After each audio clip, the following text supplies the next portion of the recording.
ඔයාලා දැකලා ඇති ගස්වල තියෙන කොළවලට වතුර වැටෙනවා. හැබැයි නෙළුම් කොළයක්, ගහල කොළයක්, හබර්ල කොළයක් ගත්තොත් මෙන්න මේ කොළවලට වතුර වැටෙද්දි මේ වතුර බින්දු හැසිරෙන විදිය වෙනස්. මෙන්න මේ කොළවලට තියෙන හැකියාවක් අපි යන්නේ හැකියාවට කියනවා ස්වයං පවිත්‍රණ යාන්ත්‍රණය කියලා. එහෙනම් අපි අද කතා කරන්නේ ලෝටස් ඉෆෙක්ට් එක ගැන. නෙළුම් කොළයක තියෙනව නැනෝ පරිමාණයේ ගැටිති. අන්නේ ගැටිති තියෙන නිසා ජල බින්දුවක් ගැටෙන්නේ මෙන්න මේ ගැටිති මත.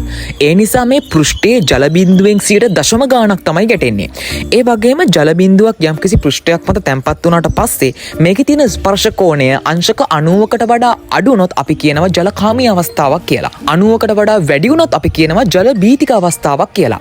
හැබැයි නෙළුම් කොළයක් මත ජල බින්දුවක් වැටුණාට පස්සේ මෙතන තියෙන ස්පර්ශ කෝණය අංශක 160ක් 170ක් වගේ ප්‍රමාණයක් වෙනවා. මෙන්න මේ වගේ අවස්ථාවකට අපි කියනවා සුපිරි ජල බීතික අවස්ථාවක් කියලා. අන්න ඒ නිසයි ජල බින්දුවක් නෙළුම් කොළයක් හබර්ල කොළයක් මතට වැටුණාට පස්සේ මේ කොළේ චුට්ටක් ආනත උණු ගමන් මෙන්න මේ ජල බින්දුව මුතු ඇටයක් වගේ බිමට වැටෙන්නේ.